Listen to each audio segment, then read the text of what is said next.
Maybe lightly, na, Okay. certain Ayun. parts of my childhood. Yeah, wala Sige. namang, alright, I'll do the intro na lang ha. Okay.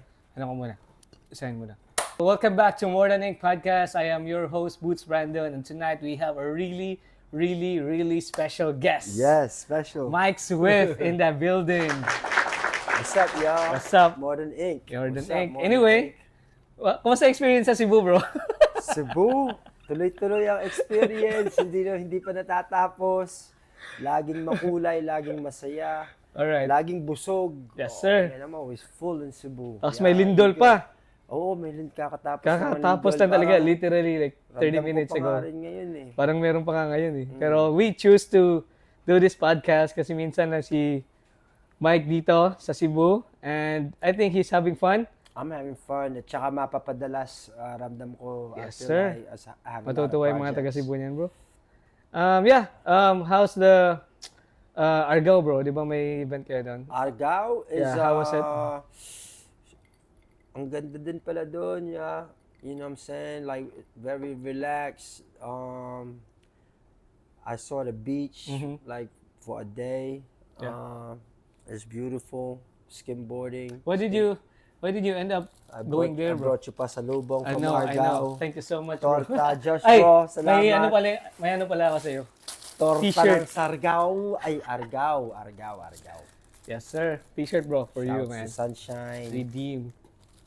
Bring it back to New York, brother. Yeah, let's go. Thank you, man. All right, I'll wear it tomorrow, man. Yeah, dude. Oh, you know, wear it tomorrow sa... Yeah. Tomorrow, hindi naman lalabas to, pero basically bukas we have a event in Apollo Sports Yup. Bar. Let's go. Yeah. Biglaan lang, that's for the homies, Yeah. you know. And then, yeah, maybe we can talk about your childhood, brother. How My did childhood, where you grow up? okay. Pinanganak ako sa Lipa City, Batangas. Pinanganak ako sa, ang tatay ko ay sa Bungero, puro. Ang inay ko ay maestra. And I could say, before I went to Brooklyn, I was in the Philippines until I was 10 years old. So, my first 10, I just remembered loving to play basketball early. I remembered because my grandmother, ang lola ko yung nagpalaki sa amin ng inay ko'y pumunta sa Nigeria muna, ang ermats ko. Tapos bago pa siya napapunta sa Amerika, bago niya kami kinuha. Pero bago pa niya kami kinuha, nagbebenta ako ng maning nilaga, sigarilyo sa sabungan. Kasi ang tatay ko araw-araw Sa sabungan. Okay. Bago pa ang inay nagpunta sa Nigeria at Amerika para magtrabaho as a teacher, muna siya, may karenderiya kami sa may sabungan ng Lipa City, Batangas. So my childhood, I'm around sabungan hustle, you know what I mean?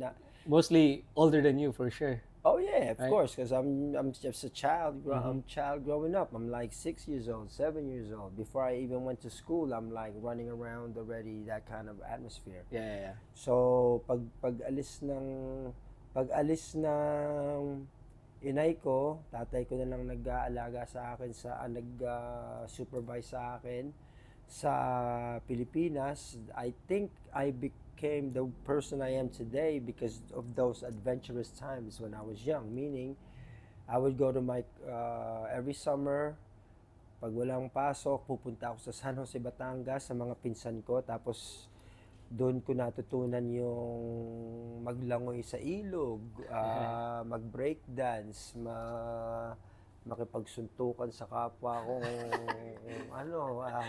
Kabataan. Madumhan yung, alam mo yun, Yung suntukan ba, maglakad sa espalto, yung suntukan nun, di ba? Parang, suntukan tayo mamaya, kita tayo dun sa unahan or agad-agad, suntukan agad kayo. Ay, later naging ganun, pero alam mo yung summer, summer, kung laging na-experience yung ganun, kasi wala ang pasok. Ano pa yung mga na-experience ko? Fraternity as a very super young age was getting involved. Parang pinalo din ako ng mga bata na kasing edad ko, parang ganun. Sinama ako sa ganyan. Tapos I remember just being so independent. I'm so independent. I made my own decision to get myself circumcised through my ninong that's a doctor. Kumbaga, decision ko. Decision mo lang. Oo, decision Pumunta ko. ka lang mag-isa. Bata ako na Wow. summer. Pagbalik ko na lang dun sa Lipa City, nakita na lang ng tatay ko na Tuloy ka na. tuloy na ako. Natutunan So you ko. already know how to like go around by yourself. na? Basically, my mom's in America. She's just, nung panahon yun, balikbayan box days, iintayin mo yun. Pag-iipunan ng ina yung maraming balikbayan sa Amerika.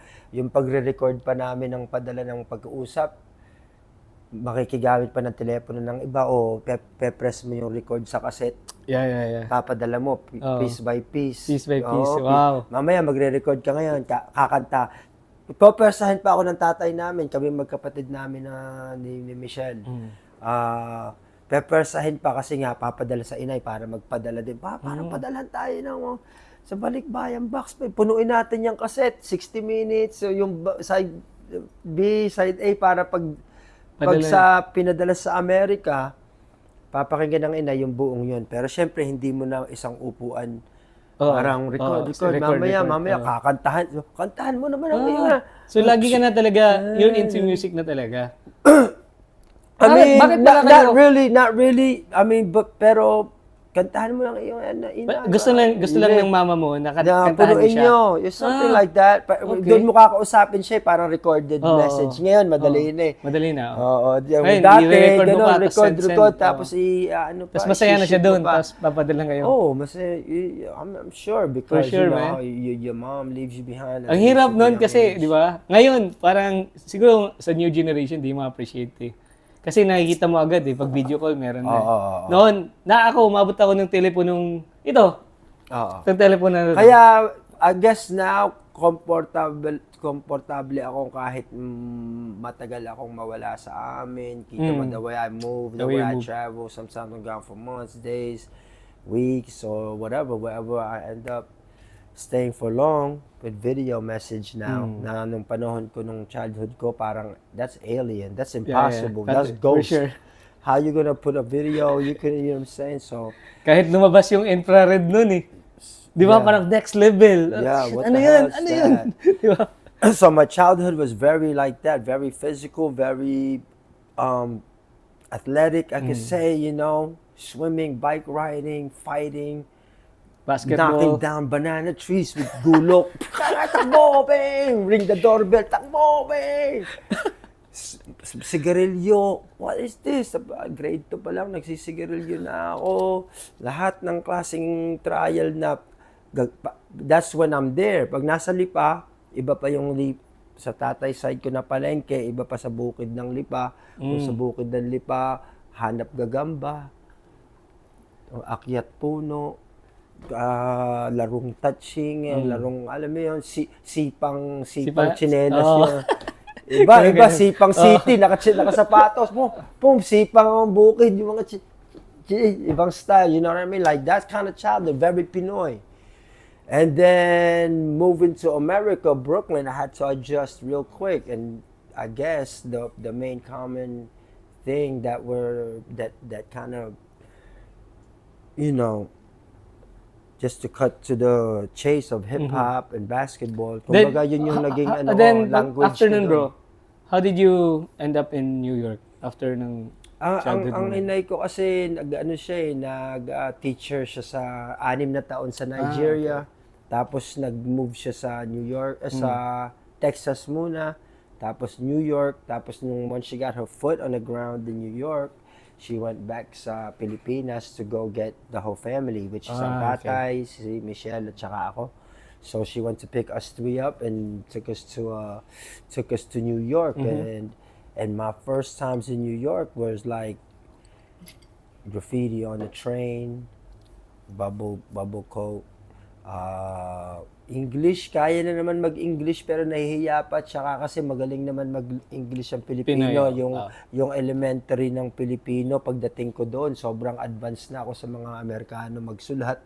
Magaling sila magsalita, pinanganak sila nagsasalita English, pero yung mga grammar, subject, predicate, Mas alam mo. sentences, pagsusulat, spelling, proper grammar, we were better. So I realized that early too na yung schooling doon sa public school sa Amerika is not even as advanced as what I learned already earlier doon sa Canosa sa Lipa City. So Yeah, that's how I ended up in New York. Fast forward, bro. Then you paano mo nakita yung hip hop? How did you discover hip hop? Hip hop in New York, they say New York is the mecca of hip hop. Yeah. That's where it started. That's where it sprouted, and before it spread like fire, before it even became what it is na kahit sa Pilipinas. That time, sinong pinaka narinig si that Biggie? time, no, that's older way pa. later. Yeah. Yeah, Miss older pa, because when I came in, I was like the first of all, I breakdance in the Philippines, right? Okay. So I won a competition in the Philippines when I was young. Nadala ko yung skill na yon kahit hindi na uso yung breakdancing sa Amerika. Yung mga tao na nakita na, marunong ka niyan. Marunong ka pala niyan sa park, ganyan. Because parang hindi na masyado uso siya doon eh. It's just like you have to go deep into the middle of the city to get involved. But nung uso siya noon, marami pang na marunong din. So, parang same in common. I'm like, you know that. So, without knowing that that's hip-hop, I didn't know I was already part of it. Like, hip-hop pala to. So, you don't really talk about like hip-hop, this is hip-hop. You just see it, you live it, you kind of soak it up. Meron akong nakilalang Amerikanong Irish na sa lakbay kong hiwalay sa kasama ng Pilipino, ng inay, ng sariling bahay, yung natuto ko nang lumabas mag-isa sa New York. Nakatanggap ako ng tape na cassette na Bismarcky. Like my music with a mouthpiece. You got like beatboxing, and it's like, oh shit, this is cool. And slowly, I would meet friends that are into hip hop, and then I would meet friends that are really rapping and have records out. And then I met friends and became real good friends with people that are touring and be label mates with MF Doom. These guys got vinyl out. And then little by little, I said, this is the world that I want to be a part of, because I don't want to go to school. So I don't want to go to school. Fuck school. I'm like, how the fuck I'm going to get away from not going to school and be part of this hip hop shit? So I decided to be a spark to how me and my crew started our own record label in 1998 called The Head Bop Music. Plaka pa yun. So I'm like a big ball of energy to say, let's start this shit. And then I learned it all along the way. My boy Yeshua is already the one who had the records, been touring, is part of a label. Right now, his label mates that have made it in the game, all millionaires, from Company Flow, which is part of Run the Jewels, to freaking MF Doom, rest in peace. These are the people he came out and found on records to Babito Garcia. So, napag-aralan ko yung galaw niya, nasabihan ko, yes, ba't hindi tayo magawa ng sariling label tapos dito mo ilabas para mga tropa nating taga Brighton Beach, Ken Boogaloo, mga magagaling, dito natin ipadaan. Since natutunan mo mag-tour, magbenta niyan, paano ba mag-umpisa niyan? We need $5,000 to start so we could get incorporated and take it. What? Saturday, I'm gonna have my $1,800.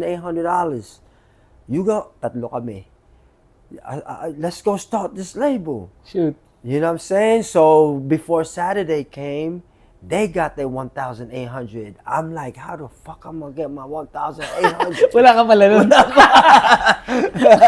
You know what I'm saying? So hustle time, come up with it, make something happen, boom, boom, boom. I got my part. Let's go start. And then, doon ako nagpasok talaga sa eksena. Pero yung pinaka-background nga nun is ayaw ko pumasok. Hindi ko gustong maging, sa panahon nun, uso, mag-nurse ka o kaya physical therapy, Pinoy ka. So, ako... Yun normal no? Yun normal. So, sa akin, hindi talaga normal na maaga pa. Nakakommit na ako sa side ng hip-hop, basketball, Sa school, ano lang, ang inay kasi hindi barely na makauwi. Aalis yun, 7:30 ng umaga, uuwi yun, alas 10, alas 11 na ng gabi. Next day uli, kumbaga double job na, they don't get to watch us like they can. They don't know what we're doing all day. So I end up selling weed after a while. I end up doing all these what they consider bad, but what I consider something that built me who I am today. Like if I sold weed when it was illegal in New York, it's legal now. Kumbaga, napapackage na siya, nabebenta siya ng legal, nabibigay mo siya sa pwedeng pasyente, pwedeng recreational na legal. Masarap ba yung weed mo? Marami ba yung weed mo? Maganda ba yung mabilis ba yung delivery? I learned about real business, real service, packaging, you know what I'm saying? So, that's a big background how I got to invest in my own self in the music, because back then kung trabaho lang ang meron ka, hindi ka paano ka How did you, music so career. you end up giving them that $1,000? Yeah, so And you then- got the way you do that is now we're incorporated. We have to figure out how much does it cost to record the albums. Ay, ang mahal ng per ora nun.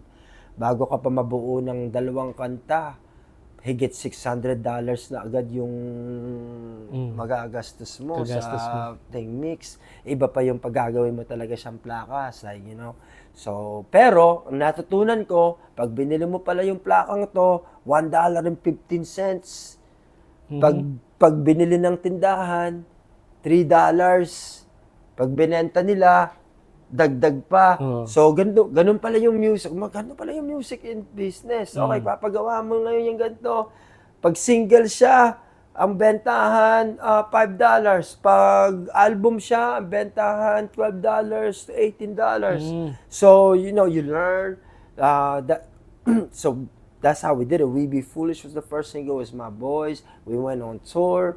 What I learned on tour, pwede palang gumala na kahit hindi ka kilala, magpapakilala ka. Tsaka marami palang mga sikat na hindi sa mainstream na mayayaman galing sa gantong galawan. Yun ang pag-aralan ko.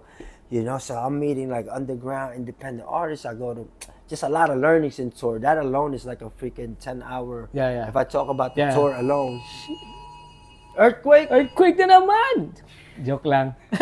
Alert lang. So, we can that talk it. shit is like very stressed out. We can talk about it next time. Yun, So moving forward, bro, after that, all the learning that you do, and then now you're like really focusing on your music, and I've seen you like doing a lot of painting on basketball court. I've seen one of some documentaries that you wanna paint 1,000 court. Yes. Or did you already done? I painted 210 courts. Oh, so you're still in a mission right now? Yes. Okay. Mahaba Maybe you pa. can do it in Cebu, bro. Let's go! Yeah, bro. Let's Collab- find a court collab dito. tayo. Yeah, for sure. Sige. Hanap tayo. Maraming... Meron akong idea, madami kasi kanina sinama ko ni OG Banks, naglaro kami sa Kumusta pala kanina? Naglaro kami sa 35 and older basketball community. Pero napakalakas, napakalusog, ang dami, may sistema, organized, iba't iba. Kumbaga, mahahanga ka kung How they organize it? Yeah, tapos ang dami, active. Nanalo pa ako, may sistemang kakaiba ba na first time kong nakita na doon Only ko lang in the na... street in Cebu? Well, that particular court, kasi iba't iba. Kasi pangalawang court na pumunta kami sa SRP. Yeah. Yung bridge. By the bridge. Na hanggang 10 p.m. outside, lang half yung ilaw. court. Oh, ipipetisyon natin yan. Pipetisyon natin yan sa Cebu na dapat yung ilaw ay lampas ng alas 10. At least hanggang alas 12. Ilang pirma para makuha ang atensyon ng ating pamahalaan. Nasa halip na yung pera ay mapapunta sa iba. Hanggang 12 at least. Baka manakaw pa ng kurap, ilagay na lang sa ilaw ng bridge para naman matuwa ang maraming hindi lang naririnig na sigaw ng bayan. So, ayun, parang... Kahit po hanggang 10:30 daw. Pwede na. Okay Pwede na. Next year na lang uli ipaglalaban yung extra 30 minutes pa. Yeah, bro. So, bro, to be honest, ang daming sigurong tutulong dito sa Cebu. Yung gagawin mo yan. Para yung magkailaw sa alas 12? Hindi, yung court. yung ilaw, lahat-lahat na tayo. Pero yung court, Okay, bro. game. Yung court, bro, for sure. Okay, I like Let's that. make it happen for sure. Because it's fun, yeah, it's easy, can and it's new. Yeah, And, can I ask you a question, bro? Yeah. Where's that idea came from? Dahil ba sa pagmamahal mo sa basketball or nakita mo yung needs ng mga korte ng Pilipinas, kailangan ng pagandahin or anong naging Well, anong they're naging plano both mo correct. nun? Those are both reasons, legit reasons why I do paint. Siguro pagmamahal sa basketball, impluwensya ng New York sa akin kasi yun yung aming gawain pag summer na paint yung court, may magpapa-tournament tayo, o may barbecue doon, may graffiti doon, may b-boy battle doon, may rap battle doon, may nagpo-pull-ups doon at saka dips na workout sa parang street exercise. Meron nagiinuman dito. Tapos may pa-tournament. Handball, kumbaga, like a hip-hop jam with a basketball thing is a New York influence thing for me, that when I went to the Philippines, I just continued it outside. Kumbaga sa pagra-rap, pag wala akong time doon, isa sa mga gusto at hilig kong gawin is dayo, basketball. So minsan, parang, paint natin to. 1, 2, paint. Hanggang sa pagpipaint kong gano'n, napasikat namin yung tenement sa aking mga ideas ng pagpipaint. So that, I kind of skipped it over far. But I got discovered by a paint company painting the little courts. Okay. That's why it allowed me to paint for free for people for many years. So for over 3 years, Nippon Paint had granted me and made me an ambassador. Okay, that's good. Yes. And being an ambassador allowed me to have infinite paint. Sobrang daming paint na pagpunta ko kahit anong lugar, pag sinabi na, pag gusto naming paltan at baguhin yung itsura ng lugar, hihingi lang kami ng permiso. Pag sabi nila, yeah. So I think parte na rin ng kumbaga parte na rin ng pagkalat ng kanta kong kalendaryo is pagpipintura ng courts ko sa mga That's tao sa Pilipinas. Yeah, so right now, parang you're still continuing that mission, di ba? Yes. Parang, bro, So 1,000. It's yeah, 210. we still have a lot of work to do, bro. Yeah, maybe we could do 1 or 2 before I leave over here. 1 simple, 1 for 2 simple, 1 for the hood. Let's try to make it though. Yeah, and then after that, you're just like, parang gumawa ka pa ng a lot of events sa Manila, ganyan. Why did you, parang, ano yung parang main focus mo na dadalhin ko yung New York sa Philippines? Parang, No, I don't think so. I don't think is like that a dalhin ko ang mentality New or- York sa Philippines is more like that's who I am and this is what I bring okay. to the table and this is what I'm influenced by. Parang because I really learned that you can't force that here. You can't be like, oh, ganito ang hip-hop sa New York. Dapat sa Pilipinas, gayahin nyo. Hindi. okay. You know, it won't work. And it's like, it just, with that mentality, people don't last. You just start to understand that, holy stuff, I gotta adapt to how hip-hop had grown here from what they understood what it was for them.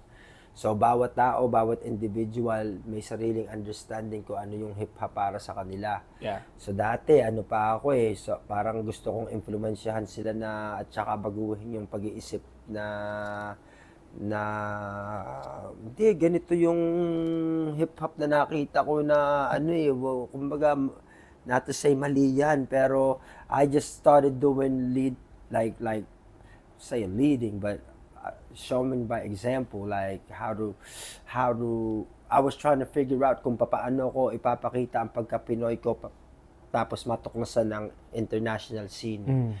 At alam ko hindi yun sa paggaya o paggawa ng mga nakita ko sa New York tapos dito ko gagawin. Yeah, You know what I mean? yeah. So I just knew that I didn't like seeing that I came from New York. Ang mga suot kong Jordans ay tunay, legit, Michelin Ness, $400, $500 jerseys. You had to hustle like so long just to have these expensive materialistic things. You come to the Philippines, he look like he wearing the same one I got. He look like I'm wearing it. Everybody wearing the same thing. You got a big chain. Is that even real, bro? Like, you know, so when I first came here, it's like everyone was not legit, but look just like what I look. Yeah. out there, but wearing legit stuff. Yeah. So I'm like, man, this is not how to make this shit work over here. I gotta figure out how. Kumbaga, unti-unti kong natuklasan ang sarili ko rin sa loob ng lahat na ito. Yeah. You know, I'm like, Batanggenyo ka, Mike. Lumaki ka sa Brooklyn.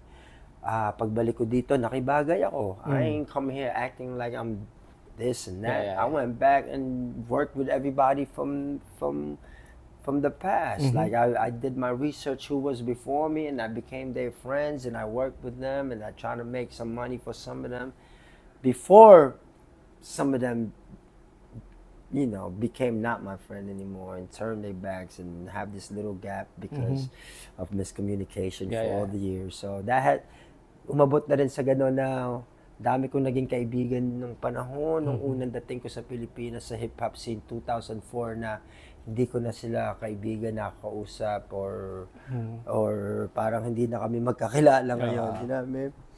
I guess that's just the cycle of But things, the best thing is you're still continuing what you do.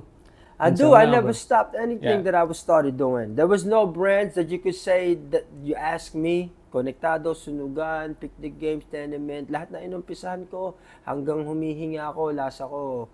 It's always there. It's always open. It's always, I never burnt the bridge or closed the chapters. You know what I'm saying? It's like, they still there. They're still alive. Yeah, bro.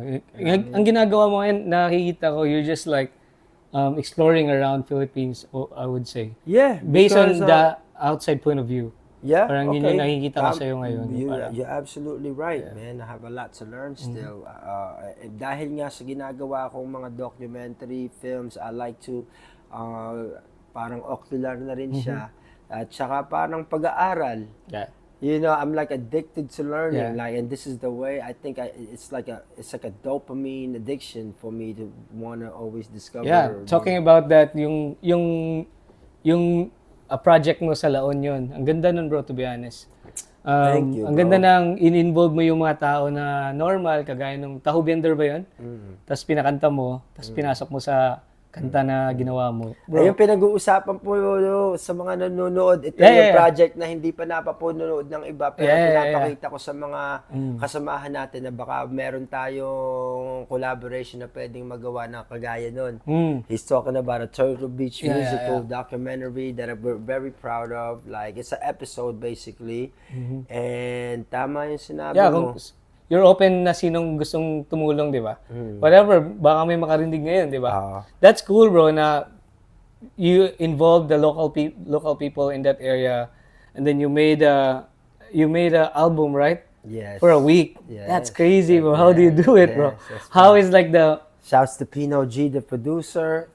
Shouts to the artists that I went there with. That becomes basic. That becomes easy. That's probably the easiest part of it all, like to record and do all that.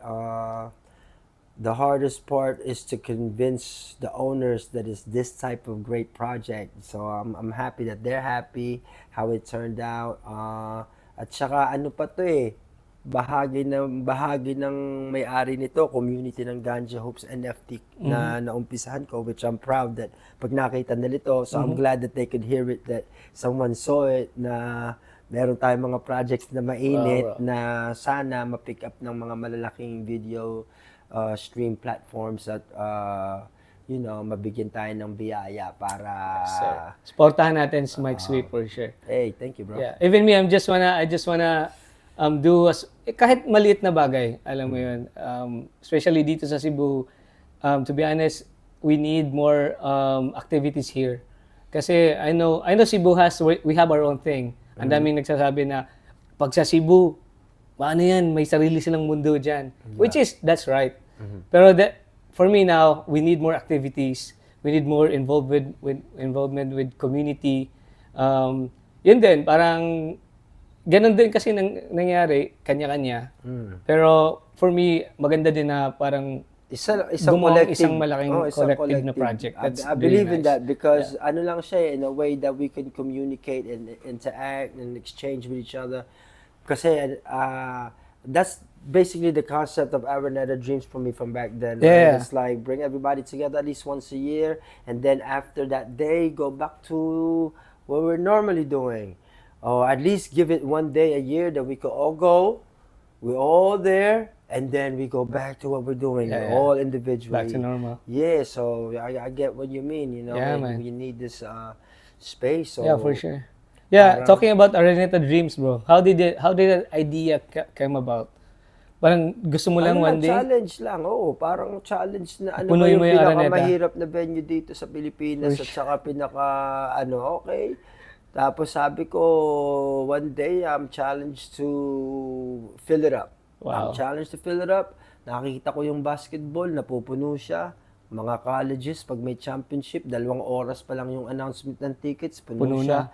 Naramdaman ko na ang power ng hip-hop sa Pilipinas na puntahan ko na lahat ng lugar at sabi ko pag napagsama-sama yan sa isa, kasya. So I tried, 2013, hindi ko siya napuno pero naumpisahan ko siya. Yeah. So you know what I mean? So sana may magtuloy at may magsubok. Kung hindi man ako yon, kung darating na ako'y ganahan ulit na subukan pag tama na yung panahon, sana merong iba. And you could guarantee at least freaking 20 tickets from me and my family and my crew there to support, you know? That's nice, bro. Ano tayo dyan? Looking forward for that one for sure. Yeah, moving forward, bro, nakita ko yung nag-beat kayo ni Suge Knight. This is, nag-jump na lang ako. Yeah, I like this question. Nobody asked these questions. Kasi nakita ko, I was like, woo, what the? It's like, Mike Swift, like, nobody asked you met questions. Suge Knight, bro. Yeah, that's crazy, bro. That is really crazy. Even now. Yeah, bro. How was it, bro? How did it come about? Like, even now, that shit is crazy. Even now, I feel like that still has room to be discovered by others na, Mike Swift, Suge Knight? Totoo ba yun? Ito lang yung, I mean, research nyo na lang sa YouTube. Tignan nyo sa YouTube. Mike Swift, Suge Now Knight. you know. Now you know. From this podcast. Tsaka ano yun, hanggang ngayon, miracle, hindi one day lang yun, 2 weeks kong kasama mga yun. Bro, that's Suge Knight yun. Yeah, exactly. Paano nangyari yun? Paano kayo na-introduce? Paano yun? Synergy ng aking grind talaga yun eh. Okay, mag-umpisa yun, shortcut ko na. May mga mayayamang dumating sa galing Amerika na Pilipino dito sa Pilipinas. Nag-umpisa sila ng label na E-Real. Shouts to Floyd Evangelista, my brother. Started this label, E-Real, and that label was a brand called Blow. Lead singer was Dieter Ocampo. You have Cherie.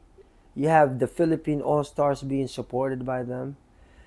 So they would come to the Philippines, they would roll with all the celebrities, everyone would try to get into their ear, into their hearts, into their pockets. Like they were the money people coming back. Kumbaga pagkausap ni Boy Abunda yung taon to, ang tawag niya is the richest Pinoy sa Amerika. Parang ganun yung peg-tag sa kanya. So a guy like me smelled for opportunities when I'm in the Philippines looking for a chance since it's music related. He got a record label, right? So, I guess, naamoy ko, napapunta sila sa isang lugar, Club 5 sa Makati. Oh shit, pupunta sila doon, kailangan kong matuklasan, may manunood, may show. Ngayon, pagdating ko doon, the venue, you know, I see there's an MC, there's DJs, there's beat, there's a program. Now there's like, music being played, there's beats, and somehow, somewhere I get called up there to go freaking showcase and get on the mic. Oh, they shit. put a beat, freestyle. So one big freestyle segment of mine on stage, when everybody was chasing him, trying to get to that table, I'm on stage, you're watching me. This is my moment, basically. So my freestyle just basically called for that moment that I'm the guy that you should be giving a deal. You know what I'm saying? Like, so after that, he buck drunk, stupid drunk. I like saying, I forgot Beyonce on my camera. So he's stupid drunk, and he's, you know, he's wild boy, man. That's my friend, my brother Floyd. Till this day, we get it in. So I'm like, I'm wild. I'm off the stage. He comes meet me. Yo, I'm gonna sign you. I'm leaving tomorrow. I'm leaving in 2 days, but come tomorrow. Come to Shangri-La Penthouse. Come, punta ka doon. I'm gonna sign you to my label. Tuwan-tuwa ako. Utang, nakadali na naman ako ng milagro na naman. Doon lang sa freestyle na moment. Yes, sir. Pasok ka na agad, nadoon ka na agad, naunahan mo na yung mga sip-sip at saka kiss-ass na na doon. No? So I was like, pasok ako sa penthouse. Sign. How does Hindi, it pera. feel? Pera. Oo, cheque. Check. Oh, 250K. How did it start? It's like, perfect! Malaki ang 250K sa year 2005.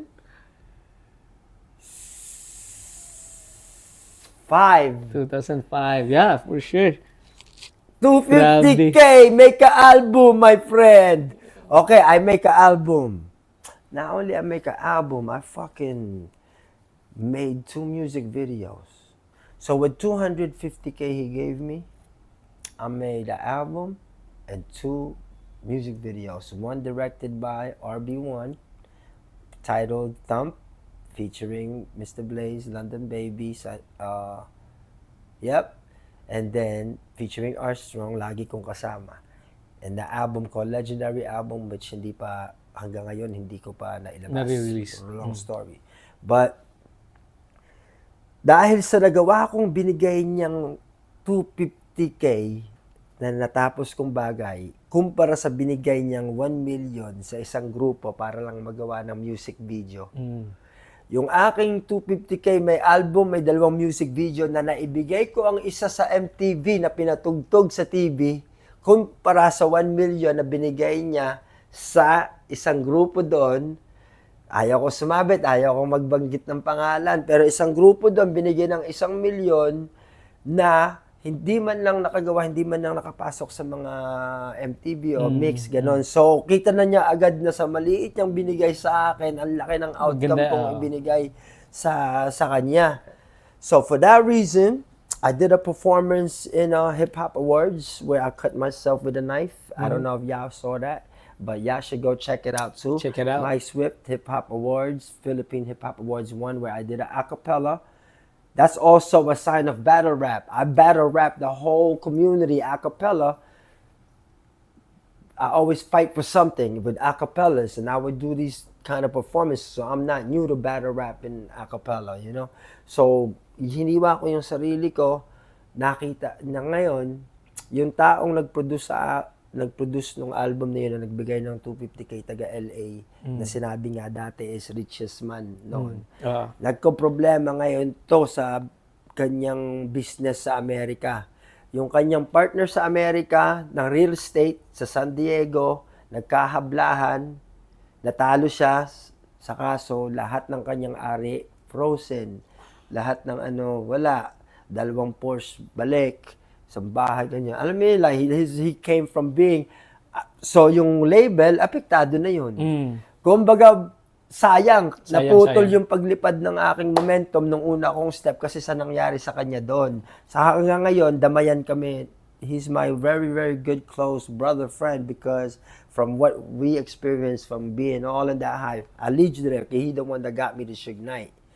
He's the one that got me to Suge Knight, basically, So, Floyd in LA with all his connects and family member that's cool with Suge, he got to show to Suge Knight the music video that he helped me do. Yo, check it out, I got a label, I got this rapper. Check the Thump video from Philippines. Thump, and then he showed me cutting myself with the acapella. So from the Thump, he said, Suge Knight said, let's fly let's fly London Baby, the girl that I have in the song, and saw Mr. Blaze, and it's like, this one, he like Busy Bone. We already got Busy Bone. Like, parang, he's like that's what he said, like, no more. So, ang linipad kami ni London Baby. So, in my videos that you see on YouTube, I'm not the only hero there. London Baby, this your flowers, girl. You also was flown there. And you also wrote 2 songs, London Baby's doing her Kawayan project farm in Claveria. So, shouts to London Baby because kaming dalawa ilinipad doon. Na-experience namin yun. Maganda rin siyang i-podcast one day. One day. Yeah, she did a lot of shit too, actually. Yeah, no, she definitely. So, Ganun yung naging istorya doon na napakita niya kay Suge Knight, ilinipad kami bigla. Boom! Mike, come, you're going to LA to record with Suge Knight. I'm like, I'm bugging. I'm in the Philippines too. I'm New York, but I didn't tell, they flew me. I'm in the Philippines at that time, 2006. Lipad ako sa LA. Putang ina, hindi ako naniniwala. Pagdating ko sa studio, wala si Suge Knight. Unang araw, wala si Suge Knight. Punta ako doon, record ako 2 kanta sa studio, first night. Hindi dumating si Suge Knight. Next day, meet namin si Suge Knight nung hapon sa Santa Monica. Kain, Gabriel Union, dumaan.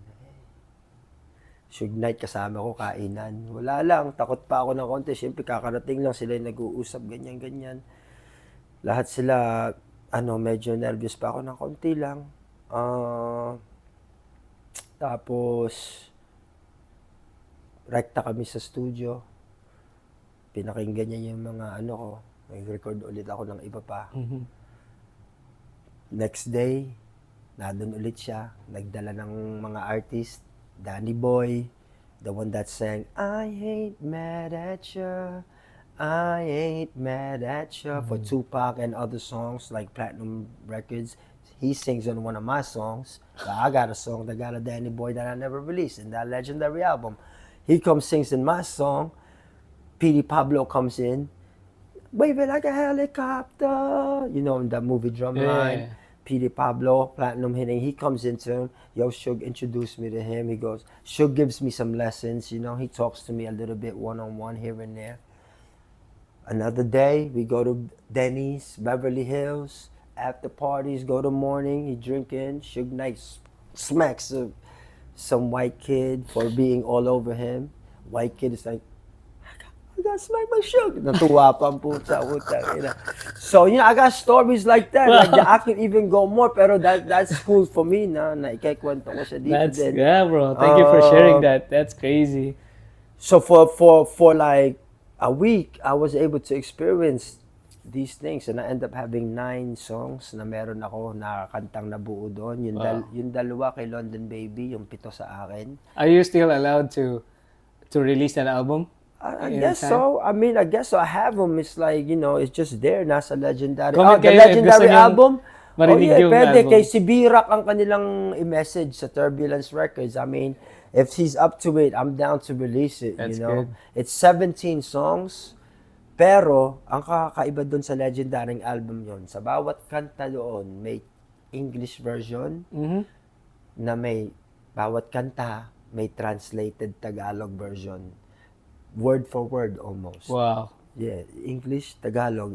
Ain't nobody trying to pull that. Grabe. Nobody pulled that off to this day. That's Pati yung crazy. cover niya, marami siyang secret codes, kasi kahit sa artwork, connected siya sa libro, sa DVD, sa play, sa movie. That's crazy, bro. Yeah, Sana so, marinig natin. Yep. Yeah. Meron akong kanta doon, kasama sa isang kanta, Francis M, Decoy, rest in peace, God's Will, Dash, ako, Psych. Yun pa lang, Francis M, Glock 9, Psych, Mike Swift, God's Will, Decoy. Paano pala kayo nagkakilala ni Francis M? Francis M, sa tour sa Amerika, nag-tour siya sa Amerika. Nakita ko yung poster sa kainan ng Filipino sa Queens, New York. Okay. I'm like, Natutugtog siya? Yeah, tutugtog. And I'm like, I got a mixtape coming out. Let me get the number. I was like a young fly boy. Like, I like dressing. I have money, gold. I was selling weed and other shit. And I had, I was already had the label. I had the label, all the records. I'm excited to show Francis, like, he gonna know that there's a fucking Filipino doing hip hop. Meron ba kayong kwentuhan ni Francis M na hindi mo makalimutan? Marami. Like, give me one hindi line. lang kwento, tsaka marami akong videos na kasama siya na hindi ko pa nare-release. Wow, that's so I'm like, you know what I mean? I got time. That's nice. Yeah, just, Kwento, I got a lot of stories. I got stories that I can't really tell. That's for the sure. hard shit. Yeah. I'll probably tell it to you when off air, but Off air. Moving forward na lang tayo. Kasi Yeah, I marami can pa tell you stories off air. parang marami akong matatanong eh. Yo, if I was you, that's what I would ask. Yeah. I leave it up to me to decide kung sasagutin ko o hindi. Di ba? Yeah. Kaya okay din, wag mo na itanong. Baka masagot ko pa. Isang shot na lang, baka masagot ko, di ba?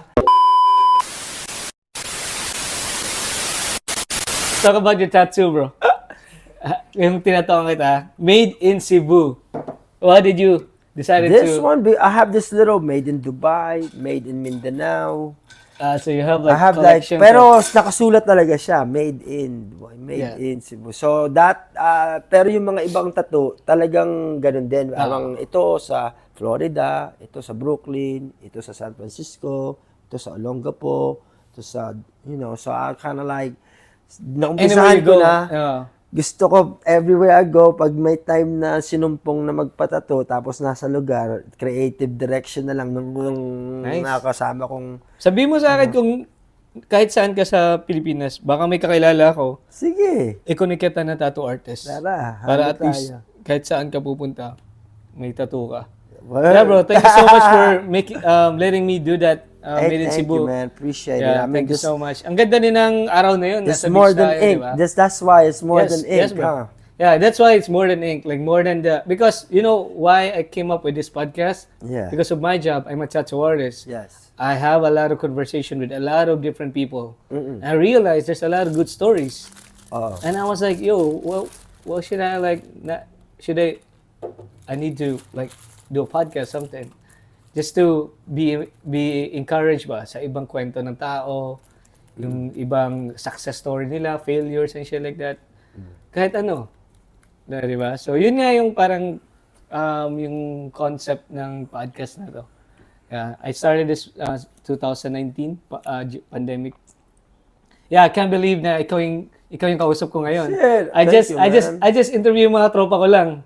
Na kung tattoo artist ko, usap-usapan lang kami. Balik-balikan natin lagi. Yeah, man. So, part 2, part 3, yeah, part 4. parang marami pa. Kasi ang dami pang story for sure. Madami. Yeah, man. Kulang na kulang. Kulang na kulang. Kulang ang isang taon. Yeah. Kulang isang taong araw-araw segment. Yeah. We're almost there naman. I don't wanna make this like long para, exciting din sa next part. Yeah, whatever any topic do you wanna tackle? Just last one, bro? Last one siguro, yung sana maabangan at makasali yung mga tao sa ginagawa ko pagdating doon sa mundo ng NFT, blockchain, metaverse. Kasi 3 taon ko na siyang ginagawa na nakalikom na ako ng mga tao na involved, active, at saka meron din naman na sumuportang nakagabay lang, naka-watch lang sa mga ginagawa. Sana mapag-aralan pa nila 'yon kasi baka may makita din silang para sa sarili nila. Yeah.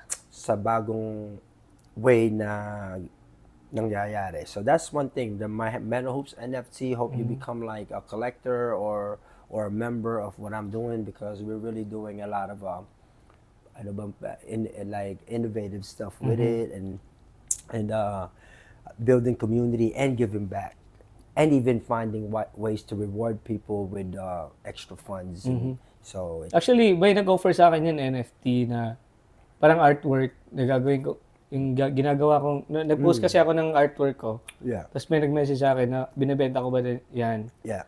Kaya wala akong alam sa mundo na yan, bro. Kaya so it's off like camera, pag-usapan natin. Yeah, so man. that's one. Another thing is continue to be good people. Like as far as like tingnan mo ang nangyayari sa mundo natin dito sa Pilipinas na yung corruption na nangyayari. Be more mindful. Be more malasakit sa kapwang Pilipino para makapagtulungan, para yumaman ng buong bansa. Hindi yung kanya-kanya na, kumbaga kung ayos ka na, kung marami ka na, magbigay ka rin ng kaunti. Yun ang nangyari sa corrupt, nakatikim yata ng kaunting extra. Hindi na mapigilan. Hindi na napigilan. You know what I mean? Like, so basically, yung ugaling basta meron doon na hindi background check, fact check, lalo na kung mayaman ka na rin naman, Yeah. wag na patulan, you know, just start a new culture of fucking, you know, compassion, kindness, and fucking be thorough. Yung may mga paninindigan ba, kumbaga, yeah, I guess I wanted to say that because that's where we at right now, Yeah. with what's going on. Yeah. Minsan hindi ko na nabo-voice out yung mga parts na, you know, I've been part of a movement that is anti-corrupt, and you know, it's good to see the whole hip hop like get together and realize their own voice. Our own voice is powerful. It's so powerful that fucking Isco Moreno is on fucking TV pointing it on hip hop and demonizing what we're doing when all we're doing is fucking speaking up for the whole country. You know what I'm saying? So, so that's one thing. That's water for the tenement, clean up, party for the tenement. Every court can dream, road to 1,000. I guess you know That's good, that bro. keep me busy. I like the positive projects that you're doing, bro. To be honest, ang daming na kasing interview with you na gusto ko sana pag-usapan, pero ano na din, nakakwento mo na yun sa ibang podcast. Yeah, so for me ngayon, it's more about the positive side of like what your mission is, your mission, your vision, what I know you've been contributing to the hip hop industry for a long time. Sabi mo nga, ang 3 years mo naging 15 years dito na you've been contributing it for the love of hip hop. Yeah, and yeah, bro, totally appreciate that.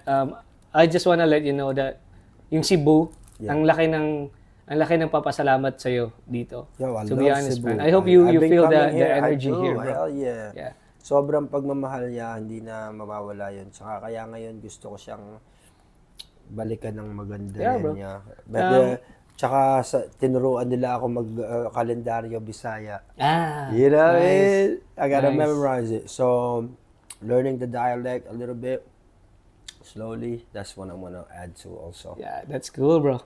Yeah, I don't wanna talk about also, mayroon sana to yung pag-uusapan, yung last na battle mo, pero maybe we can... Oh, yeah, may time pa bago ko umalis din sa Maybe Cebu. we can talk Ibang about it next episode. time because I think this episode, gusto ko lang positive na vibe, no? Ang ganda din. Ang ganda din ng vibe, eh. No? Positive din naman yun, eh.